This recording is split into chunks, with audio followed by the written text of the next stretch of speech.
Hey, how you doing, Jerome? Hey Norma, I'm doing excellent. How about you? I'm doing good. So glad to see you. You looking I'm glad good? to see you too. I'm glad to see you too. Yeah, you look bright and chipper today. You do too. And I want to tell our audience, uh, we didn't have our podcast last week. And Norma caught me, y'all. She's like, "Are we doing it?" And I'm like, "All right, we can go. We can go this week, but we're gonna have to do it 2 weeks straight." And then I FaceTimed her. I called her on video, and I saw her looking all nice. And I was like, "Oh, this is why." She's like, "We need to do our podcast today." I'm like, "Oh, that's why you're looking extra nice today. That's why you want to do your podcast." So I wanted to share Yeah, that with well, my the audience. girl put in a little extra effort. Yeah, I see. You can't let it go to waste. But No. you look lovely, Norma. You look beautiful as always. Oh, well, thank you. You're And welcome. so you look handsome, and I'm trying. So, yeah. Well, here's the thing. It's spring, Mhm. and I have been getting all the properties ready for the summer, and Mhm. so I guess I got myself ready too. So I said I'm gonna wear orange today. I like that color, and I've wore orange. I think you called it like the difference between men and women. It was like a fuchsia or something else you called it. I was like, it's orange to me. Yeah. So So yeah. So today we're gonna talk about. We got a lot of stuff to cover actually. yeah, we have four things. Yeah. The how to get your property ready for spring and summer. It's busy season. Mhm. Also, the Ohio Black Expo, which you are one of our guest speakers. Mhm. Also, my hosting service that I do. And we're going to talk about something a little different today, and Yeah. that is socializing at events. Mhm. Socializing and fun at conferences. Is it necessary or not? So Yes, we're going I'm to have looking forward to that one. a little bit of a debate Yeah. from an extrovert and an introvert. How about that? Yes. Yeah. Yeah. How about that? Yeah. So we've been getting, my husband and I have been working on, and I've hired contractors too to get the properties ready because Mhm. we got caught this spring with the grass growing wild. Like we got 10 inches of grass just overnight because it's been raining a lot here. Has it been Okay. raining a lot in Philadelphia? It has. It's been spring weather. It's been raining, and I appreciate it. I like rain. Yeah. Well, you know what? If you had well water, you would definitely like rain. Okay. Because if it doesn't rain, your well would not get filled with water. Okay. I didn't know that. Yeah, yeah. And some people still have well water. Yeah, I So, learned that when I got involved in real estate because I'm in a city. I'm in an inner city.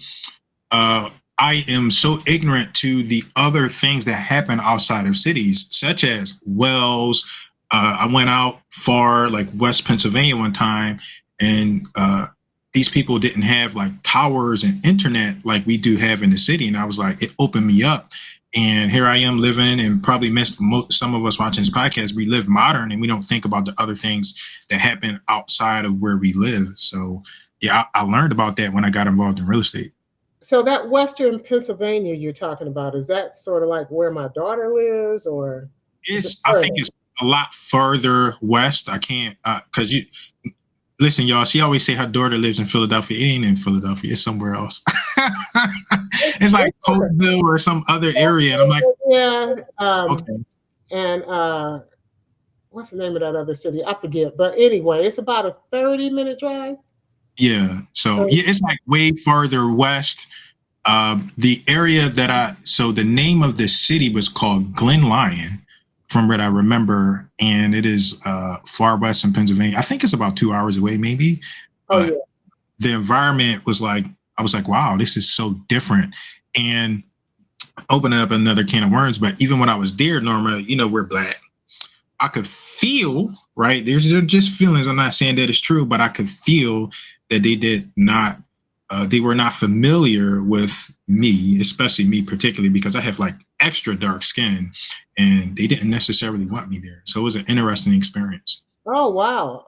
Yeah, I'm so sorry you felt that way, but we still have areas in the country that they make you feel that way. we Yeah. do. And I have another friend. that is and I don't necessarily think it's a bad thing until people start becoming violent. So I can understand it. I'm not saying that it's okay, but I Mm. empathize and I understand how those people feel. So yeah. Well, I'm glad that you improvise and understand because I surely don't.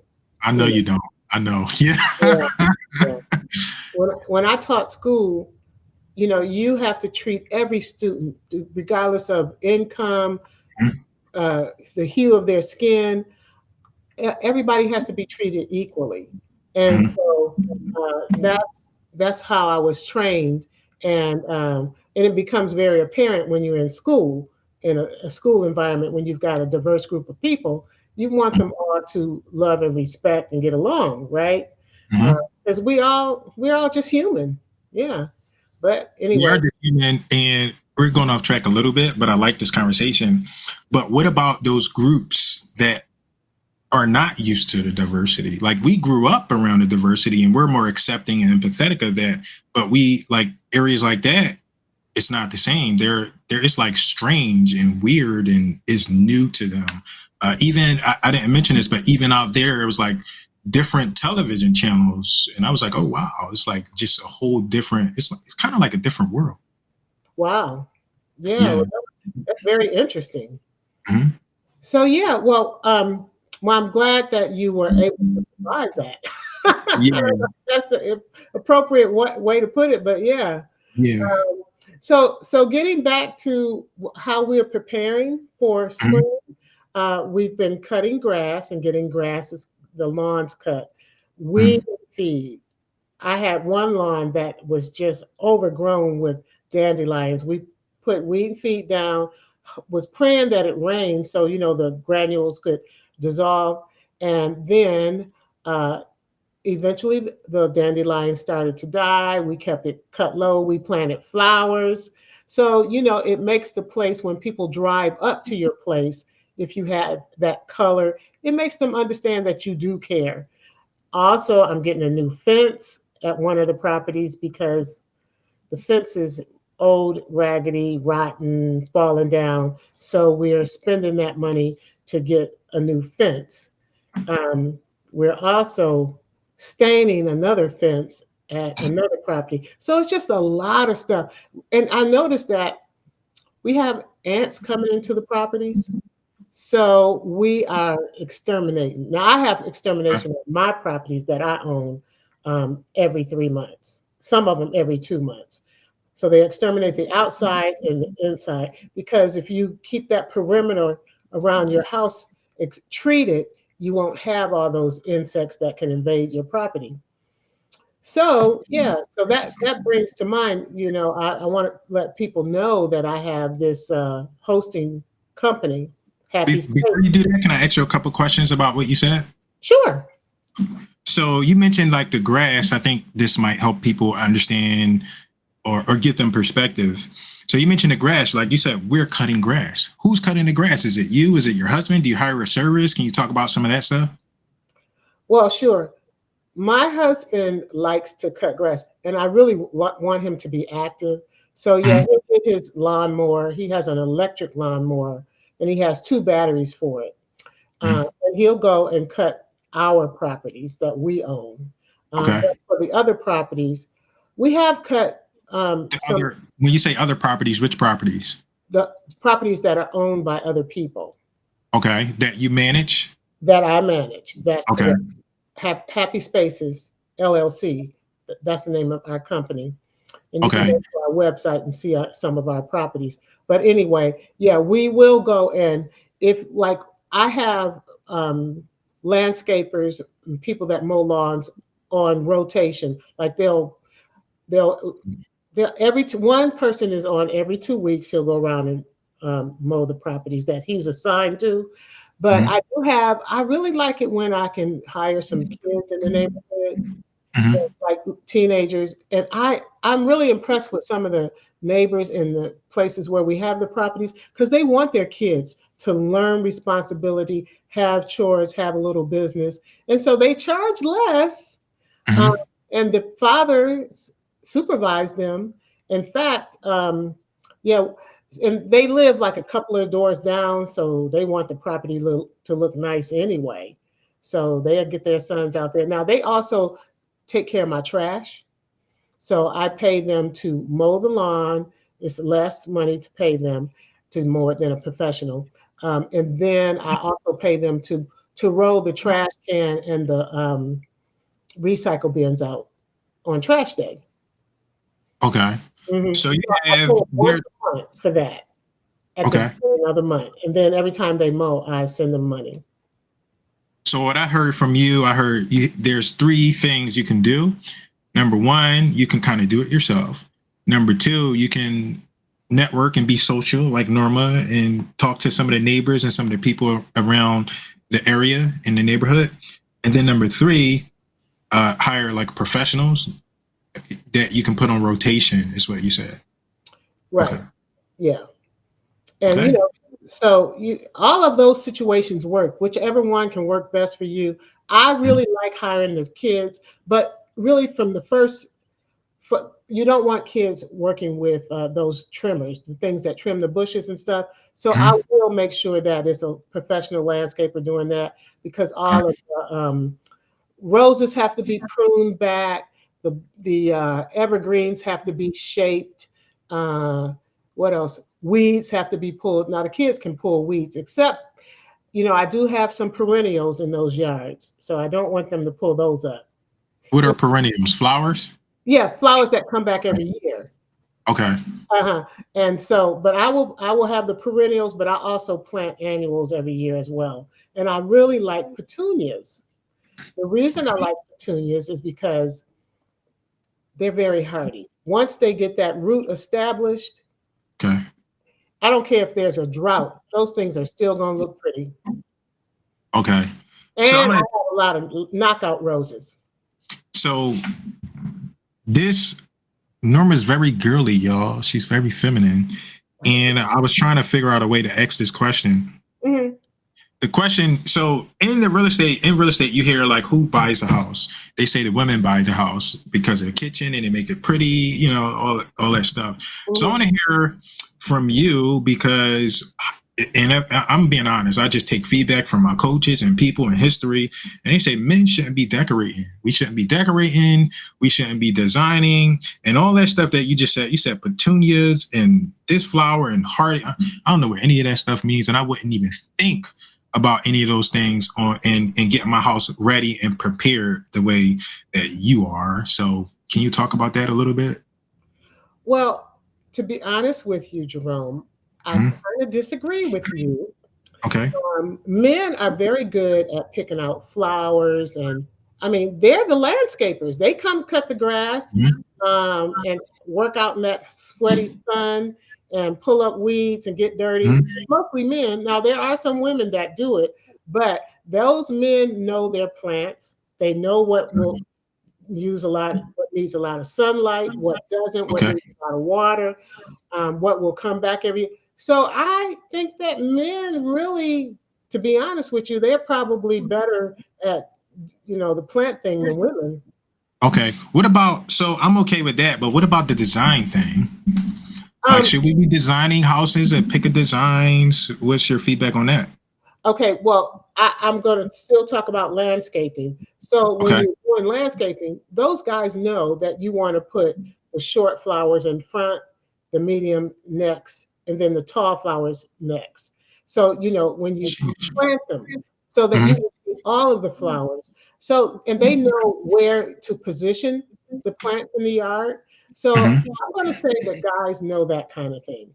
And I'm Okay. going to say that my experience with my husband is I think anybody can be a designer if they study it. It Okay. doesn't matter their gender. That's what I would say. All right. I'll accept that. I will accept that. I think women are better at it though. So you mentioned like quite a few things that I want to unpack. You mentioned you're like doing some stuff to update the house, like I'm telling you, me as a man, I don't care about the fence and the grass. If I'm going to a short term, I don't think about that stuff. But you mentioned like the fence and getting the fence redone. Can you talk about that? Like, is that process similar? Do you get people in the neighborhood? You could get a professional, or do you do it yourself? Can you talk about that and some of the other updates and upgrades? Okay. Well, what I'm looking at is aesthetics. Okay. If you pull up to a property, the first thing, is it appealing? Does it have curb appeal? Okay. And so that's why a fence is important. Okay. If it's rotting and falling down and looks raggedy, unless you're like out in the country, Mm-hmm. it probably is acceptable there. But in the city, I think the more well kept the property is, and the better. Like for example, when I say upgrades, Mm-hmm. a couple of the properties need the front doors painted because the paint is peeling off of it. And that property we bought in, what is this, 2024? I want to say 2022. And it looked perfect then, but now, the people that remodeled it, they put that cheap paint on it, and now Mm-hmm. the doors have to be repainted. And it's going to make the property look so much better. Plus, we're putting fresh flowers out. And so that's the kind of upgrades that I'm talking about. Okay. It's not going to cost more than I'm paying somebody $50 to paint the doors. So the Okay. back door and the front door. And we paint it the same color. Okay. So that's important, right, Jerome? Mm-hmm. I If guess. I you're guess a you. guy, I'm asking if you walked up to a house and the paint was peeling off the door. I would like it to be painted, but I am more concerned with the practicality and functionality of things. So Okay. can I get in? Is it, as long as it's not falling apart for the most part, I'm like, okay. But Well, you design nailed it. You said the aesthetics. Like use you like design you're in my talking house. about the aesthetics and women. I think it's true. I think women focus on those aesthetics, and I think we need both men and women. I think you pay attention to those details, the flowers, the door, a lot more than men. I'm like, does the door work? Can it open and close? Okay, let's go in. That's how I'm thinking about it. Well, for me, it's more comprehensive for me. If a person is concerned about the appearance of the property, they're probably going to be concerned about the cleanliness of the property. Mm-hmm. So psychologically, for me, if all that other stuff is maintained, I'm going to think, oh, they're maintaining the property on the inside properly as well. That Because makes sense. when you go to a property, you're always concerned about the cleanliness, not necessarily clean. Is it sanitized? Mm-hmm. Yeah. See, I see. That's what you're thinking. I didn't even know being sanitized and clean was different. I'm just, it's a clean. Okay, let's go in. So I appreciate your perspective. Yeah. Well, I'm a microbiologist. So sanitized is going to be important to me. Things Okay. can be clean, but they may not be germ free. So you Okay. have to use a disinfectant to clean. And when I walk into a property, I can tell if it's been sanitized with the right disinfectant or not. Because Mm-hmm. there are some cleaners that they don't really clean germs. I mean, they don't kill germs. But I mean, it's better than not cleaning at all. Mm-hmm. But I like to use a disinfectant. Okay. Mhm. Now you also, so you got one more thing, and we might get a homework assignment from our task to you or something. So you also mentioned extermination. Mhm. You talked about the ants. Can you talk about extermination? You have a schedule. You hire professionals. Do you do it yourself, or do you get kids and people in the neighborhood to do that too? Okay, so no, I don't use kids to exterminate because I don't want them exposed to the chemicals. Okay. Although there are some exterminated products that they're not harmful. But I Okay. wouldn't want anybody's mother to approach me and say, you're exposing my kid to some harmful chemicals. So, to answer your question, I do have professional exterminators at the properties that I own.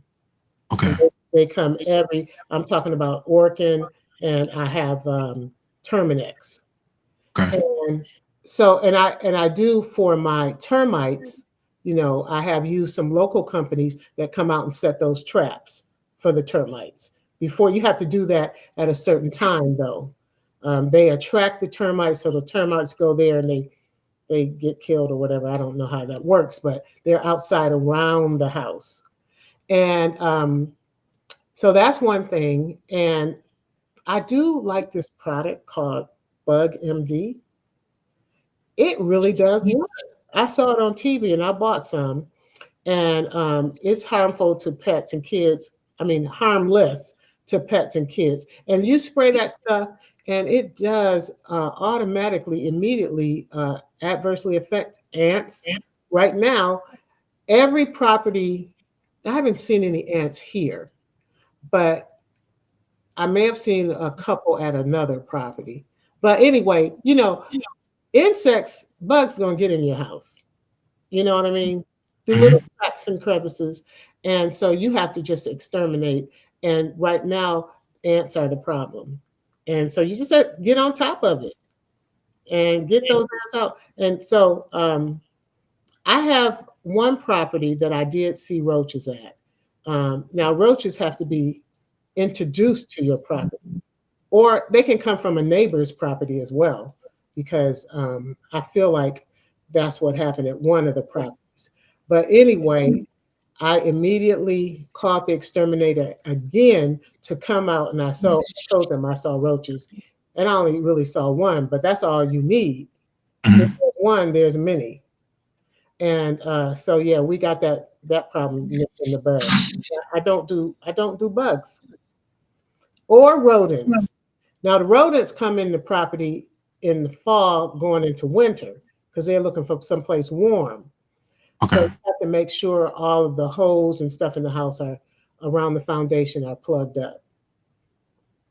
Okay. So we talked about getting your property ready, Hmm. and there was a lot that we unpacked. We talked about the grass. We Hmm. talked about the fence, making that look better. We talked about painting doors. We talked about extermination. Um, is there, from your perspective, and you don't have to do this now, maybe this is something we come up with for the audience, but is there some kind of checklist that people should have or refer to in terms of getting their property ready? You got any insight on that? Well, I can definitely put a checklist together. I Okay. usually walk through a house and I'll go, if there's chip paint around the trim, Okay. um, I need that touched up. I Okay. also, to be honest with you, I take a O-cedar mop. You know what O-cedar mop is? Yes. Okay, that mop that you put in the water and you put it and it Yes. spins it out. And that thing, you can go and you can start from the top corners in the ceilings, where the ceilings meet the walls. And I go down those walls and I wash every wall and every baseboard. By the time I finish with that house, ooh, it's so fresh. It is just fresh. Now I do that about maybe every 3 months. Okay. The walls, because they get dusty too, and nobody thinks to dust them Mhm. off. But that freshness will last. It'll last like a month, you know, where it smells just fresh.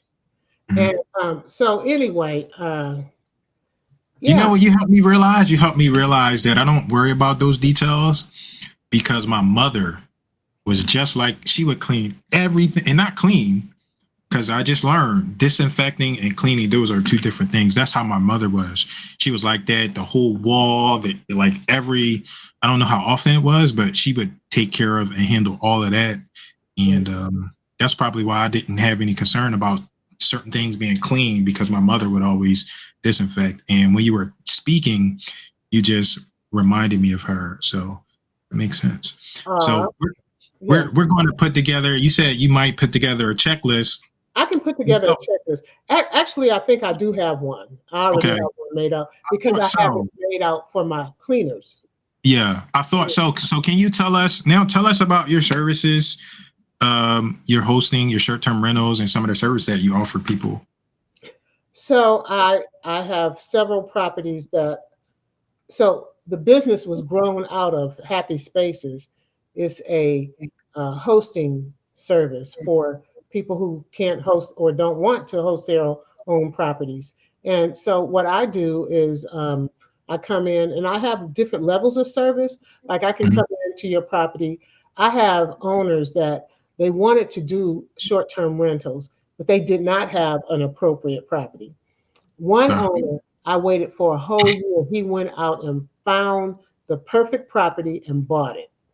And then he said, "Here, Norma, here's the property, fix it up." I mean, it was gorgeous. Everything was gorgeous. But I put the furniture in there. I picked out the furniture. I bought all the art, the dishes, everything that you need for a house. Now that's one level of service where I come in and I do all of that. If I have to design your your your house, that's different. That's a different level of service. In other words, it's going to cost more, takes more of my time.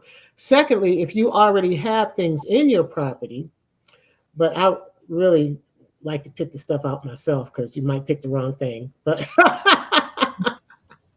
but anyway, because yeah, I have one owner. Is it when it comes to picking the wrong thing, who picks the wrong thing more, men or women?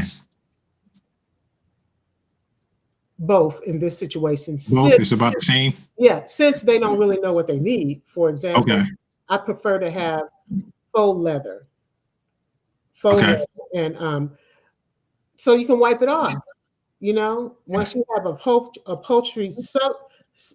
upholstery furniture, odor gets in them, stains gets in them. You can clean them off, but it's just not the same. Okay. And so, but in my properties, I do have real leather. I don't do the faux leather. It just depends, you know. Well, I won't say that. There are a couple of properties I have faux leather in, but I really like to buy real leather. And, Okay. but anyway, and then, you know, what kind of floors should you put in? What color paint? Because I've had this one owner. He's so sweet though. Um, I the first property I hosted for him, he had already bought some of the furniture. It was the wrong furniture, so I bought covers for that furniture. That's that's why it was the wrong furniture. I'm sorry, I'm covering this up, but it was fitted covers. You couldn't tell it was a cover. Okay. Mhm. But he was cool. He was cool. And then he painted the house the wrong color. I had him to repaint it. He did. And then he also used the wrong kind of paint. And then he bought another house and he still painted the house, the interior, the same color. I said, didn't we just go through this? So I said, paint it white. He painted it white. And he was like, oh, it's a big difference. So, you know, it's just a matter of, I mean, I come in and I can give you a consultation. You can do the work. And because I have contractors that can come in and do everything that needs to be done. Uh, Mhm. so it just depends on the level of what you need. If you don't have time or you don't have um, the talent to do a house, then I'll do it for you. And, Mhm. and how do we get in contact with you or learn more about your services? Well, you can just go to my website, happyspacesllc.com. And you know, on the back end, that's on the front end. On the back end, the most important thing is handling the guest. That is the most time consuming because you have to know all of the rules of each Mhm. platform that the guests are coming in on. You have to be patient because guests are very interesting people. I mean, everybody is so different. You know, there's so many different personalities, idiosyncrasies you have to deal with. But I don't Mhm. think, I can't think, I'm sure there's something I haven't had to deal with, but I have dealt with every kind of issue. Okay. Thank you for sharing that, Norma. We got two more topics. We have the Ohio Black Expo. Can you tell us what that is and how we can learn about it? Okay, so the Ohio Black Expo is taking place here in Columbus, Ohio on Memorial Day weekend. And what it is, it's a festival that celebrates our Black culture. It also brings in experts from all over the country. In fact, you are one of the experts that we're featuring on the website, ohioblackexpo.com. And we have a library of resources for people who want to get into real estate investments. And that's one of the things that you talked about. We also have other topics on there about how to get financing for your home, how to, just different types of real estate investments. And there'll be healthcare information on there as well. But obviously, I was responsible for real estate investment portion of it and talking about affordable housing.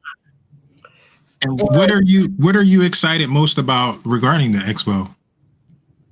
Well, I'm excited about telling people about the opportunity now for real estate investment because that's what I did. But they also are going to have, it's a concert, it's a festival. We have vendors with food vendors from all over the country that'll be there. So you get to taste different types of food. We have people that come. Last year, there was about 15,000 people that came, and they came from most of the surrounding states, but we had some people that came from as far as California and Philadelphia, Washington, D.C. So I'm excited to see Black folks, number one, get together. Number two, socialize and network. Number three, learn about real estate investments. Number four, learn about how to take care of yourself. Healthcare, very important because we lag behind in we our lifespan is not as long as other racial groups. So all of those things need to be addressed. They're addressing education because they're having a youth summit at the Central Ohio Science Institute, which is cosi.org. And I used to take my kids there. We had a membership, and on a hot day in the summer, that's where they were, and they would always love to go there. And they say, "Oh, can we go to COSI? Can we go to COSI?" We can go, but you have to learn three things. You can have fun, but you have to learn three things. So they would go, and they're all engineers, so they had fun learning, and it paid off. So we used to hang out at COSI. Thank you for sharing that. That leads into our next topic. But before we jump there, tell us how we can learn about the Ohio Black Expo. Like, how can we find out more information? You can go to ohioblackexpo.com. I believe it's .com.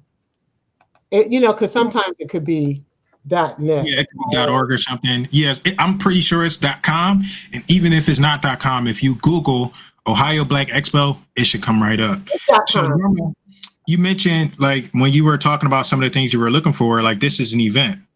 It's going to lead to our next topic. This is an event. And at events, you socialize, you network, and you have fun. And before we got here, we were having like a little friendly debate about how to set up events.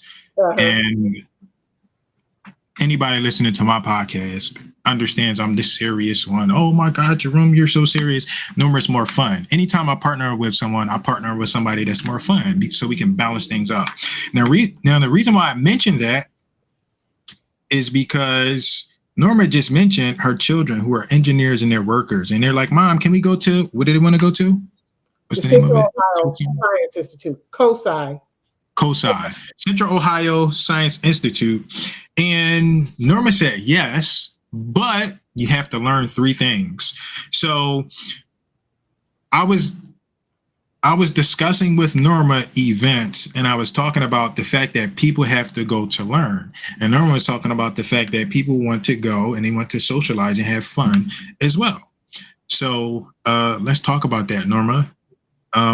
I was, and let me give the audience a little bit of context. I'm part of the board, and I'm going to plug our group as well. I'm part of the board for Black Real Estate Alliance Group, and we were talking about our event that's upcoming in September, and we were talking about getting people to want to attend the event and what are the goals and what are the objectives. I was talking with the founder, and I said, "Hey, his name's Dan." I said, "Dan, we have to be mindful that the people that are attending these events, they are more like you, right? You have to understand your avatar, who you're targeting, who you're marketing. They're more like you, Dan. You're a person that likes information. You like to learn.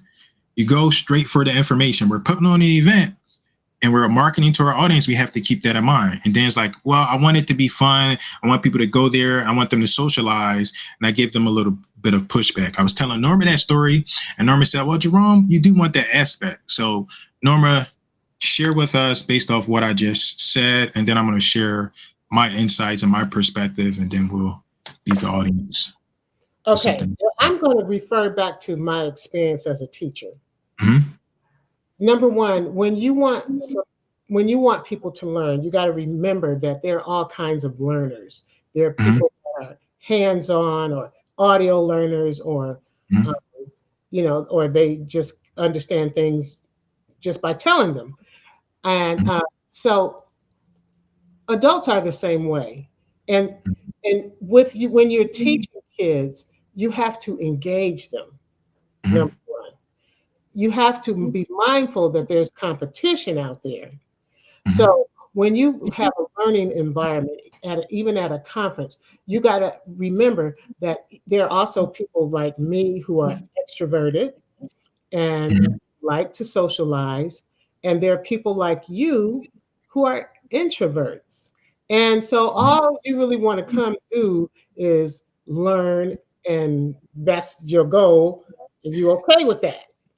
But everybody's not like that. So you need to have an event that is going to have something for everybody. So yeah, some people come to learn, but they want to socialize afterwards. They want to have a little fun. You don't know what their objectives are. Some people might want to come and meet a spouse, a potential spouse. It'd be a good place to meet someone like that because they have a like mind. They think alike, right? So that's why I say that if you have an event, you do have to have an aspect where people can socialize and have fun and engage. So I would say an event like a conference, you have 80% learning and 20% fun stuff. Okay, and I'm going to agree with you, Norma. And I just want my audience to understand, based off the things that I've learned in the events that I've been running, that there is a certain mindset and there is a certain mentality. And this is what I was trying to communicate to our board of directors. So we're having this event, and we're having this event for somewhere between $47 and $97 for the event. You come there and you learn. Okay. The issue at hand, like we were having issues, we want to hire a DJ, and I'm like, okay, that's cool, let's have fun. And one of the board members, she's like, I went to this event one time and I had so much fun, it was so great. And I was like, what do you remember from the event? And she couldn't really tell me what she remembered. She just remembered the fun experience, so she really didn't learn anything. And then I started thinking about some of the other events and people that have been to events where it's not as fun and there's DJs, and I'm like, okay, these people are a little bit further, is how I start thinking about it. And it's not all the way, not 100%. I'm not saying that everybody that goes and that wants to have fun can't learn. But in my experience, when you have to worry about and focus on those things, the social aspects and the fun, those people are less self-motivated. And you have to worry about getting them motivated to learn and want to do and want to implement the things that they came to the conference for in the first place. And in my other experience, the higher you charge and the more someone pays, the less they are concerned with having fun or socializing. They're there for the information or to get to a particular place or achieve a specific goal in their business. So that's been my experience. That is generally the experience in the event space in general as well. And I just want people to have an understanding and know that. I'm not saying there's a right or wrong way, but you take that information and I want you to learn that. I pay for events, low ticket and high ticket. And I typically, because I am who I am, I typically go and I learn and I get what I want to get from that event. I've paid as much as $7,000 to attend an event, and I'm not worried about having fun. I'm going there to listen to the information, take a piece of what I can learn so I can implement in my business or implement it into my family and my personal life. So I just wanted to share that perspective from people. It's not 100%, but typically when you have to worry about those things, entertaining people, those people are less motivated. They're less self-starters, and it's going to take more to get them to achieve their goals and do what they need to do. So I wanted to share that. Well, I see your point, um, because you have a focus and you want to focus on that. But I think, and you said the young lady remembered the fun that she had. Well, I Mhm. think that what happened in that situation was the learning was not engaging. That's why you have to be engaging when you're teaching. Mhm. Otherwise, you won't. They won't remember. And Mhm. maybe it's they have to be engaging, it has to be engaging, or they have to participate as well. Sometimes when people participate in things, they'll remember easier as well. So it's unfortunate that um, she didn't remember anything but the fun. But sometimes it's kind of like when you are talking to your children Mhm. and when they're growing up, you're telling them things and you think that they're not hearing you. But if she was there, she heard some of that stuff. And the next time she hears it, it'll reinforce it. And then when she really needs the information, like my kids have been in situations where they say, that thing you told me about such and such. And and I'll say, yeah. And they'll say, well, thank you for telling me that. Well, I didn't think they were listening at the time, but when they need the information, they have it in their brain. They can find it. So that's the same thing with people. Even with me, sometimes I do go to events and I'm not expecting to really absorb everything because new information is not easy for people to absorb unless they're like really, really smart like you. I'm not smart. Yes, you are. Yes, you No, are. I'm not. No, I'm No, not. you are. So sometimes it takes a while, or it takes hearing it over and over again for it to stick. You know. So sometimes I'll just go to an event. I do go for the social aspect of it. I know I'm not going to remember all that stuff. It's like information overload. Yeah, normally, and I agree and I understand because like me, honestly, I don't go to events most cases to learn either anyway. Like most of the time, if I do want to attend an event, I want to Mhm. go there for the social aspects and so I can build connections. And like what you're saying, if I Okay. want to learn, I want there to be some kind of recording or something that I can refer to learn that information because like you said, you can't retain that. So it just in March, it's a 4-day event of real estate. It's 8 hours for 4 days. There's no way I was going to remember that information, but I have recordings and I have notes and things that I can take to that I can refer to. So I generally go there for social aspects like taking pictures and meeting people and talking with people. I don't go there to learn. And then Well, I got a I just want question. to, When you're doing that, socializing, meeting people, taking pictures, is that fun to you? yes, I would Okay. say yes. So and then I want to address this. I am so Norma, the engineer, microbiologist, called me smart. I'm not smart, and I want my audience. I don't want my audience to ever think that I'm smart. I take action, so I seem smart. I do things, and I make a lot of mistakes, and it makes me seem smart.